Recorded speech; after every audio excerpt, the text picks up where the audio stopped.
سن 1948 میں کی گئی پیشن گوئی، مریخ پر ایلون کی حکومت۔ دوستو، ایک سائنسدان جس کا نام ورنر فان براؤن تھا، جرمنی میں راکٹ پروگرام کی بنیاد رکھنے والا پہلا انسان تھا۔ ان کی سن 1948 میں لکھی گئی کتاب مریخ پروجیکٹ کے مطابق ایلون زمین سے مریخ پر پہنچی ہوئی نئی آبادی کی قیادت سنبھال لیتا ہے۔ یہ ایک ویژن یا پلان تھا یا پھر محض ایک اتفاق؟ دوستو، اس سائنسدان نے دوسری عالمی جنگ میں نازیوں کے لیے V2 راکٹس بنائے تھے اور پھر انہوں نے ہی بعد ازاں امریکی خلائی پروگرام کو آگے بڑھانے میں بھی اہم کردار ادا کیا تھا۔ انہوں نے سن 1948 میں ایک ناول مریخ پروجیکٹ لکھا تھا۔ جرمن زبان میں یہ ناول سن 1952 میں، جبکہ ایک سال بعد یہ انگریزی زبان میں شائع ہوا تھا۔ اس ناول میں فان براؤن نہ صرف مریخ پر پہنچنے والی پرواز کے لیے تکنیکی ضروریات کو بیان کرتے ہیں، بلکہ انہوں نے یہ بھی بتایا کہ زمین کے ہمسایہ سیارے مریخ پر کس طرح 9 افراد اپنی حکمرانی قائم کرتے ہیں۔ مریخ کی ساری آبادی 5 برس کے لیے ان افراد کو منتخب کرتی ہے اور سب سے اوپر ایلون کا درجہ ہوتا ہے، جیسا کہ امریکہ کا صدر ہے۔ باقاعدہ منصوبہ بندی، منظم سازش یا پھر محض ایک اتفاق؟ اب قابل غور بات یہ ہے کہ کیا ایلون سے ان کی مراد ایلون مسک ہی ہے؟ کم از کم پے پال، ٹیسلا اور اسپیس ایکس کے بانی ایلون مسک کے مداح یہی سمجھتے ہیں کہ اس ناول میں جس ایلون کا ذکر کیا گیا تھا وہ ایلون مسک ہی ہے۔ اس لیے کہ یہ ارب پتی بزنس مین مریخ پر جانا بھی چاہتا ہے اور اس نے اپنی نجی خلائی کمپنی اسپیس ایکس کے ذریعے ایسی راکٹ ٹیکنالوجی بھی تیار کر لی ہے جو ممکنہ طور پر مریخ پر پہلی انسانی لینڈنگ میں استعمال ہو سکے گی۔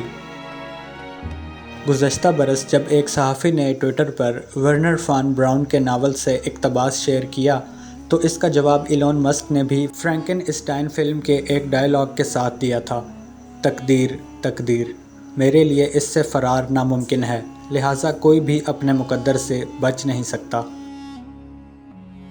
دوستو، اس بات کا مطلب یہ ہے کہ انسانیت اب ترقی کی راہ پر گامزن ہو رہی ہے اور ہر روزانہ نت نئی ایجادات اور خلا میں نئے ستارے اور سیاروی نظام دریافت ہو رہے ہیں، جہاں پر سیارے بالکل زمین جیسے ہیں اور بھرپور زندگی موجود ہے، جس سے انسان بہت زیادہ فائدہ اٹھا سکتے ہیں۔ لہٰذا اگر کائنات کی تقدیر میں انسانیت کا ترقی کرنا لکھا ہے تو یہ ہو کر رہے گا، لیکن یہ سب عاجزی اور محنت سے ہی ممکن ہوگا، کیونکہ یہ کائنات بہت وسیع و عریض ہے اور ابھی تک سائنس کا علم اس کائنات کے نصف فیصد تک بھی نہیں پہنچا اور شاید کبھی پہنچ بھی نہ سکے۔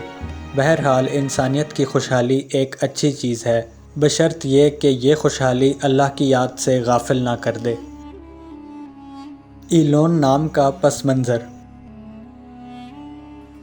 ایلون نام کہاں سے آیا؟ کیونکہ بہت سے لوگوں کے لیے یہ نام عجیب و غریب ہے اور وہ اس نام سے ایک ارب پتی شخص ایلون مسک کی وجہ سے واقف ہیں۔ ایلون نام کا ذکر پہلی مرتبہ عہد نامہ قدیم کی ایک کتاب میں ملتا ہے۔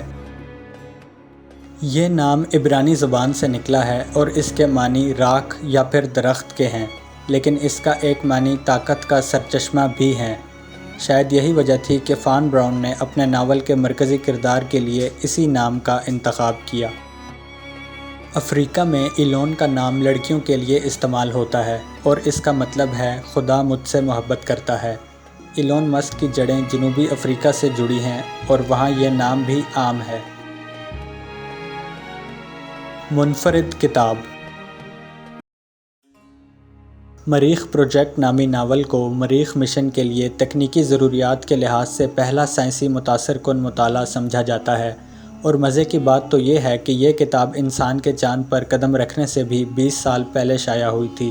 حالانکہ چاند مریخ کے مقابلے میں زمین کے بہت قریب ہے، لیکن پھر بھی انسان اس وقت چاند سے بھی دور دراز سیاروں اور ستاروں کے بارے میں سوچتا تھا اور وہاں جانے کے منصوبے بناتا رہتا تھا۔ جبکہ دوسری جانب جب فان براؤن امریکہ منتقل ہوئے اور ان کے سائنسی خیالات کو مختلف جریدوں میں شائع کیا گیا تو عوام تک ان کی رسائی مزید آسان ہو گئی۔ اسی طرح براؤن نے والٹ ڈزنی کے ساتھ مل کر 3 ٹی وی پروگرام بھی پیش کیے۔ اس طرح امریکیوں میں خلائی تحقیق کے لیے حمایت حاصل کی گئی اور امریکیوں کی خلا کے حوالے سے دلچسپی بڑھتی چلی گئی۔ تاہم اس ناول میں کئی ایسے سوال بھی ہیں جن کے جواب تسلی بخش نہیں دیے گئے۔ حتیٰ کہ ناول کے آغاز میں براؤن خود بھی انہی مسائل کا ذکر کرتے نظر آتے ہیں۔ مثال کے طور پر مریخ کے مدار میں رہتے ہوئے دیگر سیاروں تک نیویگیشن کا مسئلہ جو ابھی تک مناسب طریقے سے حل نہیں کیا جا سکا۔ اسی طرح یہ مسئلہ بھی برقرار ہے کہ اگر مدار میں رہتے ہوئے شہابیوں کی بارش ہو تو اس سے کیسے نمٹا جائے گا۔ اس سوال کا جواب بھی نہیں ملتا کہ خلا میں طویل مدت تک کا سفر انسانی جسم پر کیا اثرات مرتب کرے گا۔ تاہم ان سوالوں سے پتہ چلتا ہے کہ فان براؤن اس وقت بھی اپنی سوچوں میں کس قدر آگے اور حقیقت پسندانہ سوچ کے مالک تھے۔ مستقبل کی سوچ۔ اس ناول کے 73 برس بعد مریخ مشن کوئی بہت ہی اچھوتا مشن نہیں لگتا، لیکن حقیقت یہ ہے کہ فان براؤن نے اپنے سائنسی علم کو استعمال میں لاتے ہوئے آج کے مریخ مشن کے حوالے سے مرکزی خیالات کی بنیاد رکھی۔ ناول کے اندر مریخ پروجیکٹ کا آغاز 1965 میں ہوتا ہے۔ مجموعی طور پر 10 خلائی جہاز مریخ کی جانب روانہ کیے جاتے ہیں اور ان میں 7 خلائی جہازوں پر 70 افراد سوار ہوتے ہیں، جن میں سے 3 جہازوں پر عام ضرورت کا سامان رکھا جاتا ہے۔ اسی طرح اس ناول میں ایک بڑی ٹیلیسکوپ کے ذریعے مریخ کے مدار میں رہتے ہوئے ایک ایسی جگہ تلاش کی جاتی ہے جہاں بستی بسائی جا سکتی ہے۔ اس ناول میں ایک کمانڈو ٹیم مریخ کی فضا میں تیرتی ہوئی ایک قطب پر اترتی ہے اور وہاں سے ٹینکوں جیسی گاڑیوں کے ذریعے 6500 کلومیٹر سفر طے کرتے ہوئے ایک مرکزی اڈے کے لیے جگہ تلاش کر لیتی ہے۔ ناول کے برعکس آج حقیقی ایلون موجود ہے جو مریخ کی تسخیر کے لیے کمر بستہ ہے، اور اس کے لیے اس نے اپنا ایک نجی ادارہ اسپیس ایکس کے نام سے قائم بھی کر رکھا ہے، جو خلائی تسخیر کی دور میں مرکزی کردار ادا کر رہا ہے۔